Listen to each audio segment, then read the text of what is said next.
The Plan by Benjamin Krem's Master. A Master Speaks, Volume 1, page 149. Step by step and stage by stage, humanity is achieving a degree of oneness.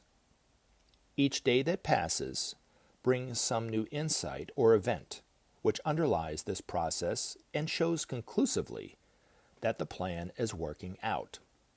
The plan of which I speak embodies the purpose of the one we call God and focuses His intention for all the kingdoms of creation.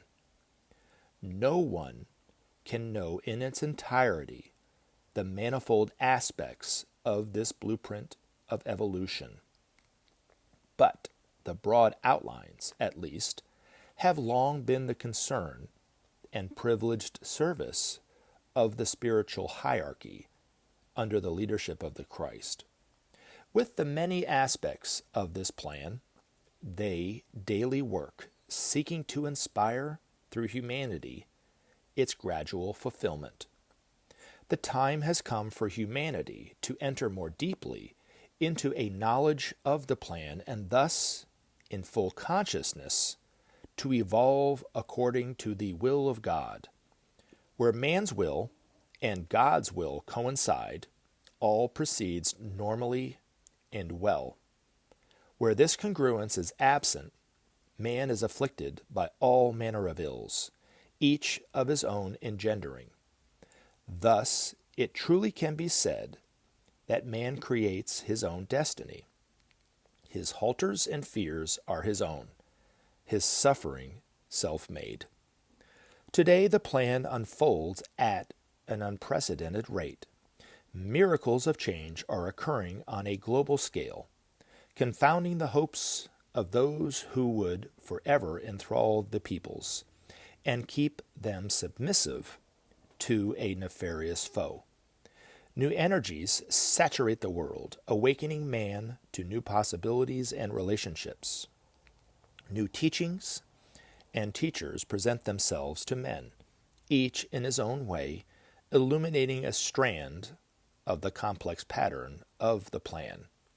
Thus does the plan proceed through mutation and change, bringing all gradually to the envisioned goal. Wherever men turn their eyes today, they can witness this happening. A paroxysm of change engulfs the world. The task of the watching brotherhood is to oversee these changes and contain them lawfully within the confines of the plan. Thus do the masters work, relating the plan to the possibilities presented by men.